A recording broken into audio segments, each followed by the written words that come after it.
coming up, and we've got another one joining the fray. And I had no idea I had that many feature wins. I just never kept records. He's the next big thing in midget car racing. The kid with the rock star looks and untapped driving potential. Hey folks, welcome to the second episode of Methanol Madness, and we're on the countdown to opening night, the 29th of October at the Racecourse Hotel and Motor Lodge Ruapuna Speedway. I'm joined again here by AJ Batt, the voice of Ruapuna. Good to see you here again, AJ. Hi Craig, and you could tell at practice day the wicker's being turned up. It certainly is, and I'm also joined by a contributor to the show, Louise Smith. First time on the show. Louise, good to see you here, and tell us a wee bit about what you do at Ruapuna. Thanks for having me, guys.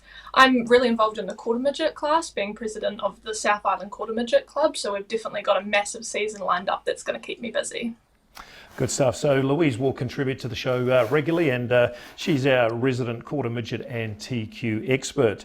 But look, AJ, we had a free ticket giveaway last week, and that proved to be really popular. It was very popular, over 400 hits on that one, or should I say 400 responses to it, and so the old social media program's working well, and some people are really going to enjoy their night out. Yeah, right. And look, if you haven't already seen these are our free family passes for opening night on the 29th of October. With those 400 people that entered, we have now drawn 10 winners. So AJ, it turned out to be a very popular competition, and here's our winners. Who have we got there, mate? We got Steve Fenimore, Joe Messenger, Heather Green, Lorraine Skivington, Joanna Ford, Karina Margette, Sarah Lee Morris, Kieran Knight, Neville O'Brien and Sam Bailey. Now, if you are lucky enough to be a winner there, what you'll need to do is just turn up at the gate on the 29th of October and just present some ID there, and you'll get yourself in. Of course, the ticket was valid for 2 adults and up to 4 children, so that's a pretty good prize there, AJ. Oh, it's a great prize and the best entertainment going. Well, look, it's time to now review Saturday's practice, and there was a big turnout at Ruapuna on Saturday. It's good to see all the cars actually joining up and getting prepared for opening night.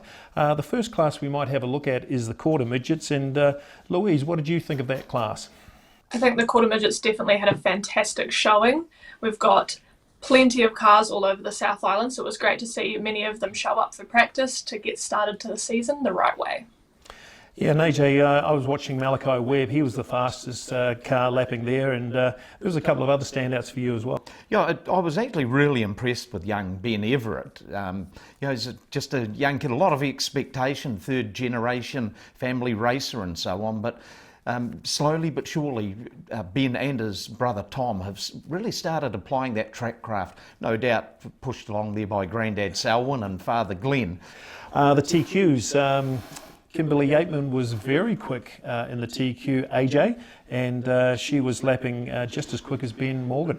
Yeah, she's still got the goods, hasn't she? Kimberly, she's one of those drivers that's always there or thereabouts, and she just, every now and again she pulls the rabbit out of the hat and puts up a very good showing, and yeah, she looked sharp on Saturday, a little bit of a mechanical misadventure part way through the run, but yeah, big season for the Dirt Flirt. And Louise, what were some of the highlights for you? Watching the rookies get to go around the track for practice was really impressive. I think that the way that they have all adapted so quickly, and they've just kind of jumped right in and got after it, which is really cool. Yeah, of course, I think you're referring to Bailey Sinclair, Logan Scammell, and we shouldn't forget, Louise, Ethan, your brother, Ethan Smith. He's in the TQs this year. What are some of the comments he's making at home? He's loving it already. It was definitely something that he was always meant to do. So anything wheel of a race car has got his name written all over it. It's good stuff. It'll be good to watch him. Time to move on to the modified sprints, and Craig Cox was as fast as ever, AJ.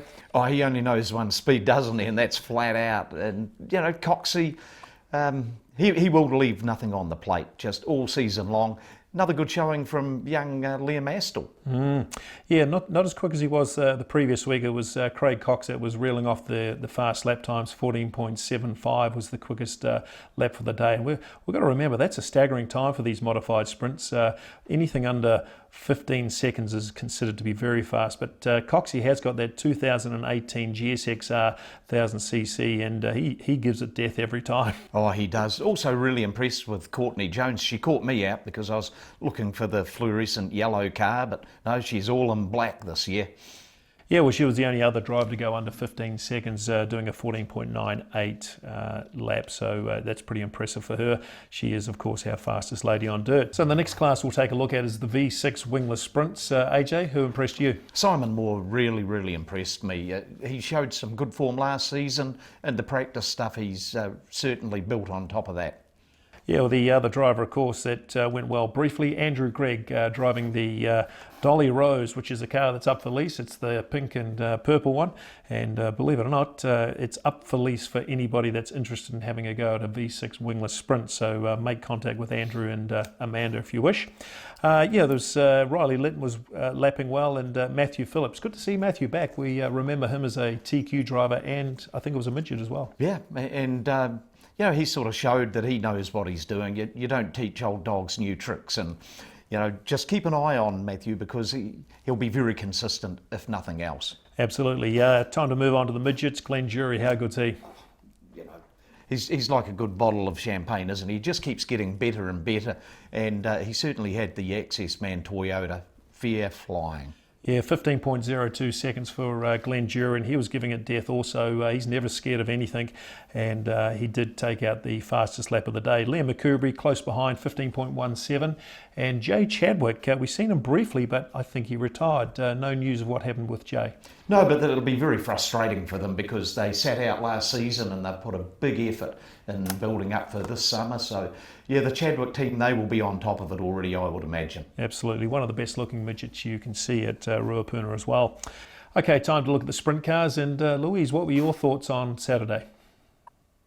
Jamie Duff was very quick. He was lapping incredibly quick times before he had to retire, unfortunately, but that team will no doubt be hungry for that 1NZ later on in the season, so they will be after it. Absolutely. He's always been a fan favourite at Ruapuna, and 13.14 on a fairly dry track. It did have some grip in it, which was nice, but 13.1 this early in the season, that's a staggering time, AJ. Yeah, it is. But, Jamie has raised the standard, and he's certainly got high expectations for this year. The winningest driver in the sprint cars at Ruapuna last year, but he is still disappointed with how last summer panned out, and this is the summer for the Duff man. Others to impress, Oscar Harcourt, he was very impressive. He was really hustling that sprint car around the track. Caleb Bourne was impressive again. He's done both practices there. Yeah, the Sasquatch, he's another one. He's probably got a little bit of catching up to do last year. He had a little bit of a slump and so on, but he's got the old man Ray down there in the pits pestering him probably, so Caleb, he's going to be primed for it. Also really good to see Toddy Richards out there, like they are the ultimate budget racers and so on, but Todd Richards, he's one of those drivers, if he gets a break in front of the traffic, or if he's off the front, he is very hard to pull back in. Certainly good to see the sprint cars going around Ruapuna, and we expect to see a whole heap more for opening night, which of course is the Sprint Car Summer Slam, which we'll talk about later on. Well, with the season about to get started, it might be a good chance to get yourself down to Edge Parts and Performance.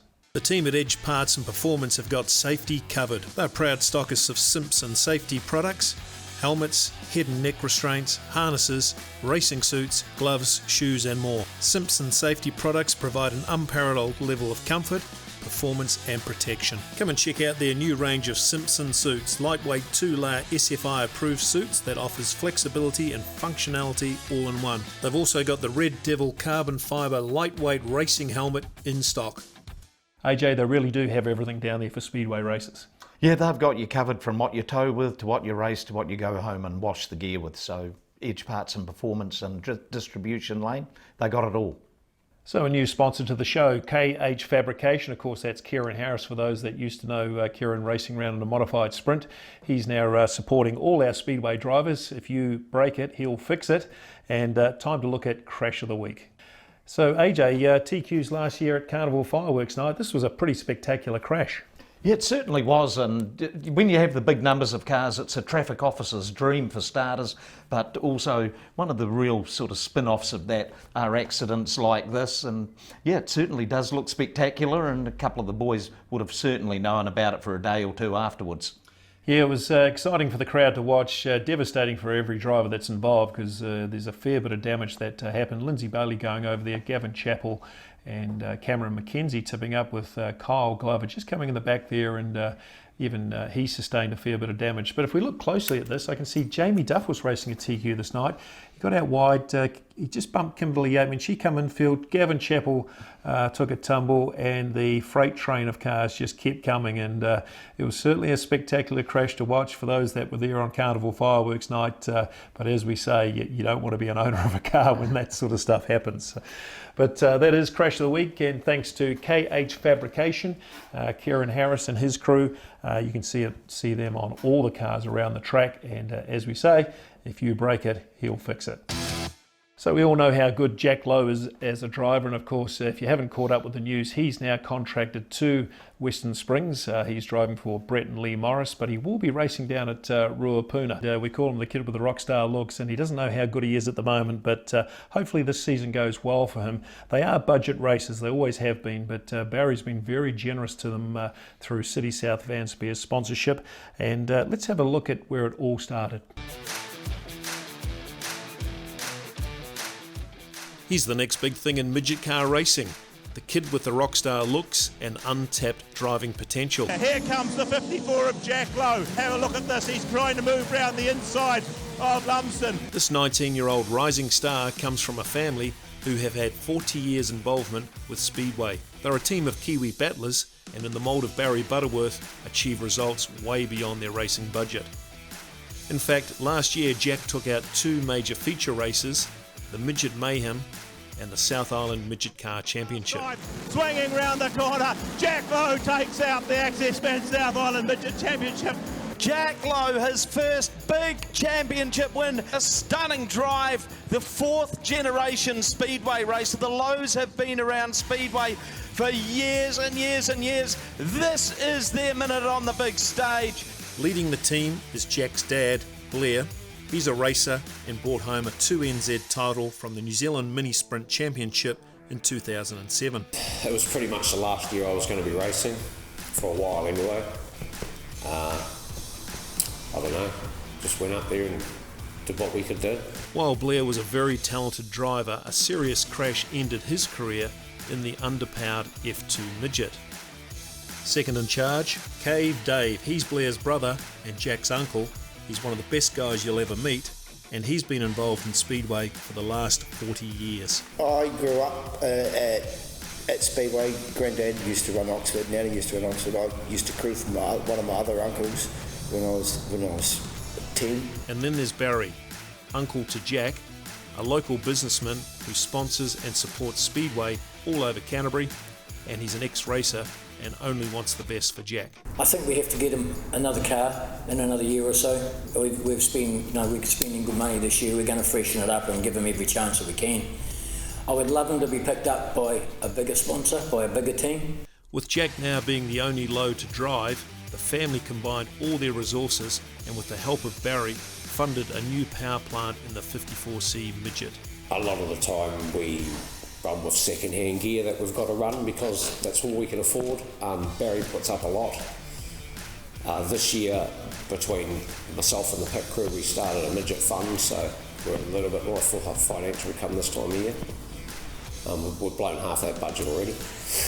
While the young Jack has never been afraid of Speedway racing, he did notice the power difference. Jumping into the new Esslinger was probably the scariest thing because it was the biggest power difference, but yeah, got to get used to it somehow. A trip to Auckland last year appeared to be the making of Jack, despite being involved in some big incidents. The first night he had a car spin in front of him, which sort of ended our night and broke a lot. Thanks to Barry, we got going again for the next night, and that particular night there was another big pile up in the first corner of the feature, and we were involved in that one as well, which again damaged a lot. One of our pit crew, Jeffrey, came up with a bit of dollars and helped us out so we could get going again for the final. I think he raced the 50 lapper last and come home at about 9th, which we're happy enough, for a finish. And then we stopped at Bay Park on our way home and he came home 3rd, which we were really stoked with.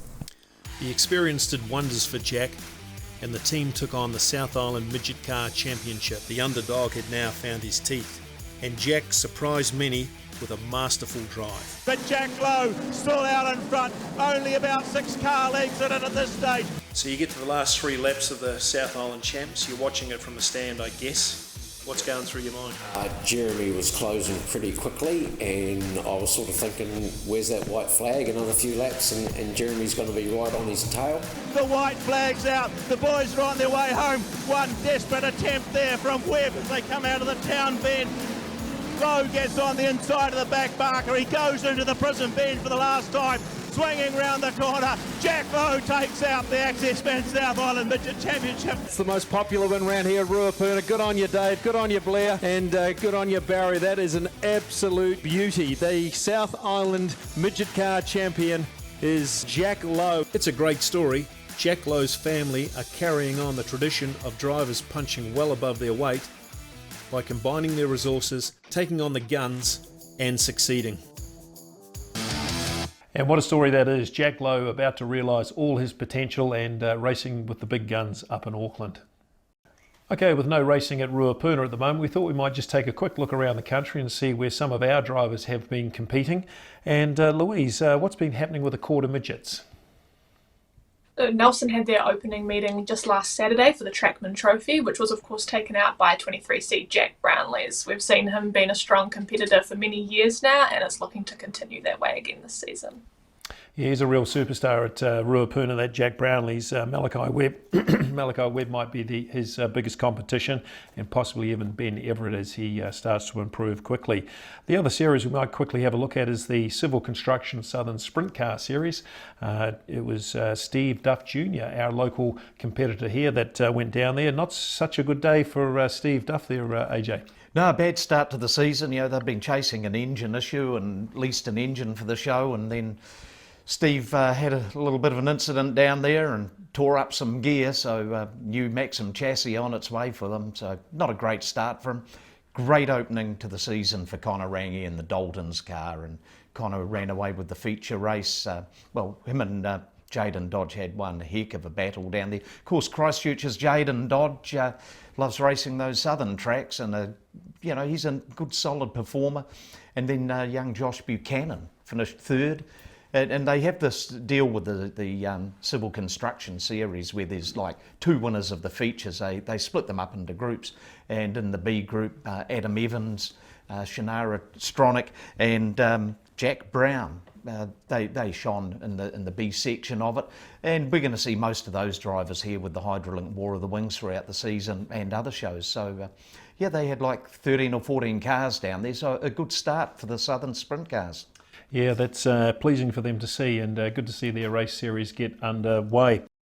Okay, folks, it's giveaway time, and we always like the merchandise that we get given free here. And what we've got here today, folks, is some Civil Construction Southern Sprint Car merchandise. We've got a T-shirt, a hat, a nice cooler, and I tell you what, we've got a fantastic program that they put together here. It's really well promoted, the whole Sprint Car Southern series.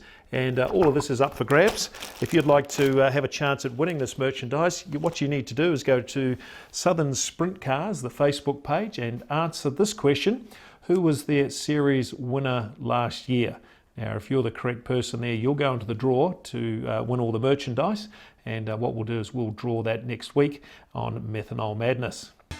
So we talked about the competitors at Ruapuna Speedway on Saturday, and AJ, you ran into somebody special. Yeah, I ran into Alan Palmer, and apart from being a very good mate of mine, he's one of the true icons of Ruapuna Speedway. Started back in the TQs way back when, and he's got one hell of an interesting story. Went on to be a crew chief up in the USA, a very respected midget car driver around New Zealand, and only just recently he's hung up the helmet after belting around the pavement tracks in they call it a vintage class over in Florida. Great to see Howdy. You've got a bit of a story behind you, Alan, and you started way back when with the very popular go-kart racing. Yeah, Ashburton Go-Kart Club. That was the old days of the Villiers motor and the wheelbarrow type tyres and wheels on out in paddocks with hay bales making out a track. It had its moments, and then so I did all right in that, and people started bringing these McCullochs out, and my old Villiers, I could keep up and run them off a few times, but anyway, that proceeded to coming out to Templeton here in the early days and sitting on the bank with a blanket and some illegal substances rolled up. And beer. Yes. And yeah, I hadn't ventured from beer at that point. So Alf Godfrey's car was advertised for sale, so I went down and ended up buying that. And that's what got me into the Speedway. And you crewed for your cousin Russell, and when he ploughed it through the fence, you had a few drives in the mighty V6 Ford Midget. Yeah, that was not designed, but it happened. And yeah, Jeff Stone and myself used to drive through from Rakaya through the week and work on the car as well as crew for it here on the track. But yeah, that was good, and that got me into the midget. I ran that and the TQ for about 2 or 3 consecutive meetings. Really tough racing in those days. Rex Burt, Mark Williams, Kevin Stevens, that sort of thing. Bunch of cars too. Yeah, we had 22 car fields back then, and they'd always put us off the back. There was Rex and Kevin, as you say, and Darryl, the 4 of us, and we'd be off the back. We had 6 laps to get it done. So it was, and those little cars, you had to pick them up and carry them basically. The story is momentum. If you get off the gas, it takes half a lap to get it back. So you couldn't get out of the gas if you wanted to win a race. But they were fun. It was fun racing. Not a lot of dollars, but still good racing. Right, so you won a South Island Championship in the TQ. You also raced on your wedding night. That's dedication. Yeah, to the sport. Yes, it was toward the end of the season, and I had to finish in front of Rex Burt, irrespective of where he finished. So long as I finished in front of him, I had the championship. So I finished in front, so went back, and they were partying after the wedding in the garage, and I kind of wanted to stay there for a while. It was going pretty good time I got back, but anyway, that's as far as. And what was it? You had to breathe on the club secretary as a breathalyzer. Yes, the breathalyzer there at the time was Russell Lang's nose, I think, if I remember right. Then you built that really nice TQ to the American plans with the Triumph engine in it. Yeah, that was pretty interesting. That I found there was a hot rod magazine had a write up in this guy from California with this car, and it was a pretty decent looking car, and I was about to build a new one, and so I wrote to the guy. All it had was his name and like a 5-digit number beside it, which I knew, so I thought, I'll write to him, maybe it'll find him, maybe it won't. 5-digit number turned out to be his zip code, and the post office found him. So he got back to me, said Lowe's drawings were actually on the garage floor in chalk. So he sat to and printed out some drawings and sent them to me, and I hadn't met the guy at this point. I talked to him a couple of times on the telephone. He also sent me some specially developed, the guy had a Triumph motorcycle dealership, and one of his customers, believe it or not, was Steve McQueen.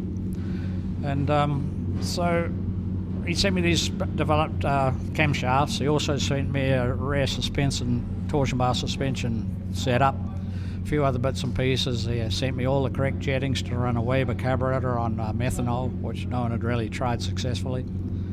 And it went on from that, so I put that car together and had a lot of success with that, with the Captain Morgan sponsorship, of course. I can't forget to put that in there. But that eased a lot of pain, that sponsorship, especially after the events at night. You won the Champion of Champions at Kiki, which was probably just as hard to win as the New Zealand Championship. Yes,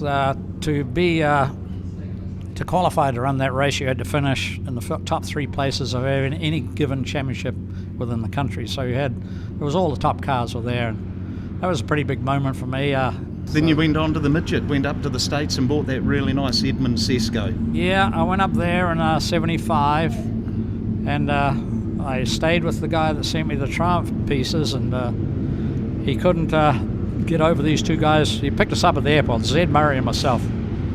And he walked right up to us at the airport, and I said, how come you walk? He said, you guys stick out like a sore thumb in there in the crowd. A lot of success in that car too, that Sesko. Yeah, it belongs to now the Leonard Fast stable. There was a guy that does a lot of midget ride-up, not a TQ midget forum here, that's in the TQ club that looks like it's become worldwide almost now, and Guy Fawcett, and it's his brother, who has since died, who told me of this Leonard Fast, and he'd be worth talking to. So went out and met him and ended up buying it and brought it back to his shop, King Lawn shop, packed it up and sent it home here. Then after that, the Volkswagen, first local Volkswagen. Yeah, then I ran that car for 2 years, and it was a great car.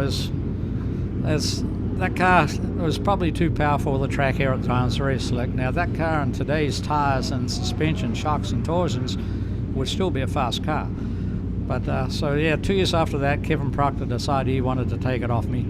So I had a new car built by Gardner's in Brisbane, in Australia. I ran that and then I had a few problems. Then I got hooked up with Bob Denson. We did some modifications on that motor, and then that was about the time he was coming up with his 4-cylinder Denko engine and approached me if I'd like to run that. And I kind of thought I didn't want to go through a whole lot of development in that. I just wasn't ready to do that. And then he approached me again about a year later, and I thought, to hell with it, we'll try it. And the rest is history on that.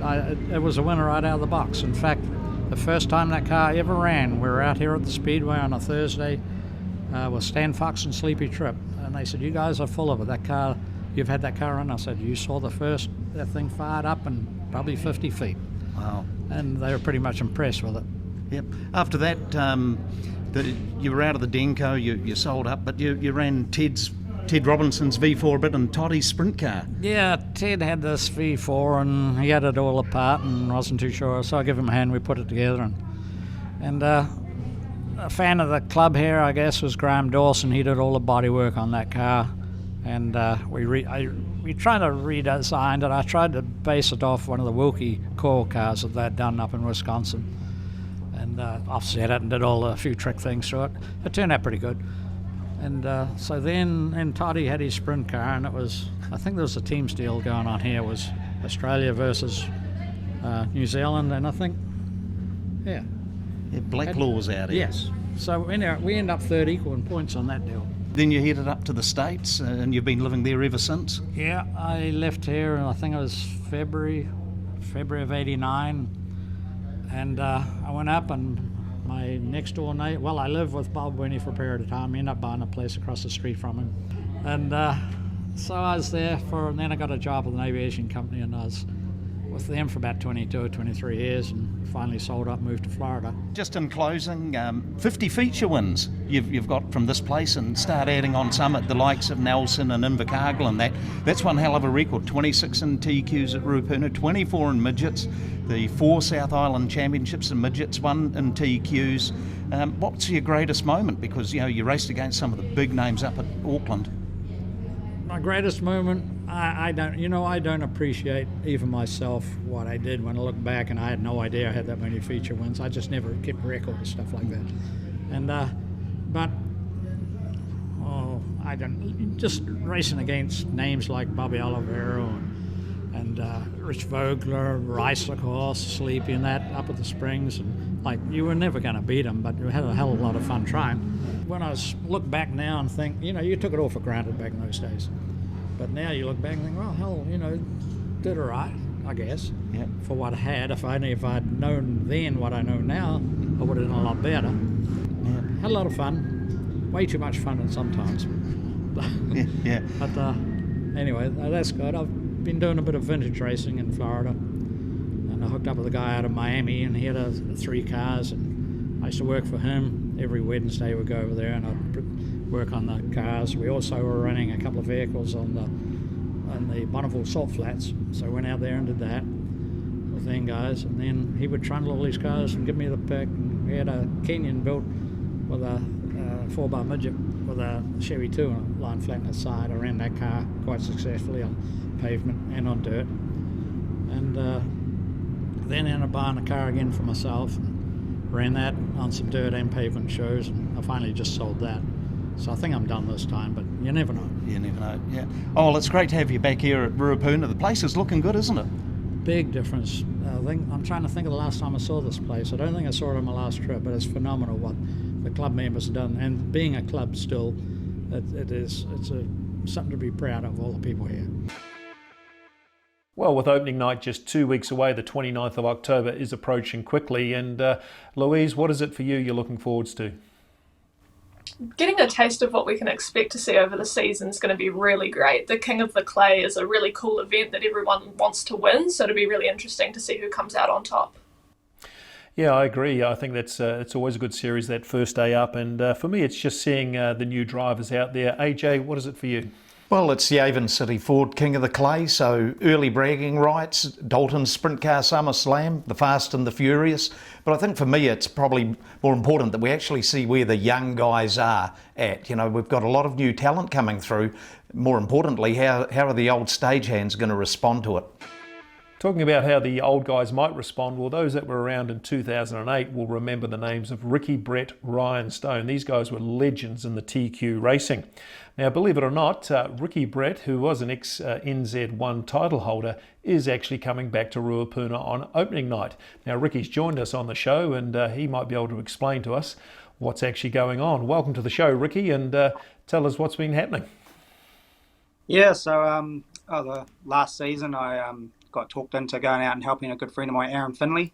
He's just started out in the TQ racing, and and helping him out again with the 2 practices this year, and sort of developed a bit of an itch that I've decided to try an itch. So I've got a hold of Jeremy. I knew he had a spare car there, so and he's more than willing to put the car up and let me go out and have a skid on opening night. Well, that's pretty interesting. Jeremy Webb, who is the best driver we've seen for a long time, actually just before you and, after you and Ryan, I should say, Jeremy really come into his own, and that's an interesting development that he's going to let you drive his second car, and I think we can all look forward to some fireworks. For those that don't remember, I think you got into a car just a few years ago. You had 3 meetings, then you took on the New Zealand title, and you actually won it. Yeah, it was one of those things. I'd gone up to Western Springs the year before. I'd been out of the car for a couple of seasons. And I went up and I said, I want to come back next year and I want to win the title. And it was a pretty bold statement going up to Western Springs for the title. And we stationed out there that season and we did the 4 meetings. And our 4th meeting was the New Zealand title, which, we managed to pull it off. So it was huge. It was a big moment. I remember the moment thinking, how the heck can somebody come back after a few years off and actually do that? We do remember that big midget crash that you had prior to that, and of course that did give you some fairly serious injuries, but of course you got back into the TQ and like you have already indicated, you did win the New Zealand title. It wasn't all plain sailing though. You did race the car the very next night and you had a disastrous accident. Tell us about that. Yeah, I don't know where you go with that sort of to explain what happened. I'm always one that I drive right on the limit. I'm always pushing hard, and just that night I pushed a little bit too hard and had a pretty decent end for ender and destroyed the car. So yeah, we've got some footage here that's playing now. So that was one of the biggest crashes I've seen a TQ go. It twisted and it turned. And we're just looking at that footage now. You ended up on the infield and I can't imagine there's too many straight parts after that. No, I hopped out of the car and I had Graham Standring right there with the microphone straight afterwards. And I've got no idea what I said to him. No idea at all, but he had a good yarn to me, but I have no idea to the day what I said to him. Well, I tell you what, we're all looking forward to this, Ricky. That's a real highlight for opening night for you to be competing in the TQs. You're a sort of a high performance type guy. What's your expectations and how does Ricky or Brett approach this? I don't know what my expectations are. I've always prided myself on going out and putting out my best. I've sort of never gone out to come second, that's for sure. But I sort of take it in my stride as well. A lot of things have changed. There's a lot of new talent out there, that's for sure. It'll just be good to be out there and be competitive, and it'd be great to finish up the front. That's always the ultimate goal. So and finish in one piece. Yeah, well, that's great, Ricky. It's very good news to hear that you're returning to Ruapuna. That'll be another highlight on top of a number of other things. So thanks for joining the show. AJ, what do you make of that? Oh, it is great news. Look, Ricky Brett, he's like an old school racer, isn't he? Tough as goat's knees. Former South Island sidecar champion as a passenger. And one of the greats. Just a pity he won the Nationals with an A on the car, but we've nearly forgiven him for that. But I'm really looking forward to this. Huge news. Well, folks, that's really exciting stuff. And if it wasn't exciting enough with the Sprint Car Summer Slam, the King of the Clay, we've now got Ricky Brett coming to take on Jeremy Webb in the TQs. It's going to be an exciting night, and we're all looking forward to it. Until then, keep your foot up it.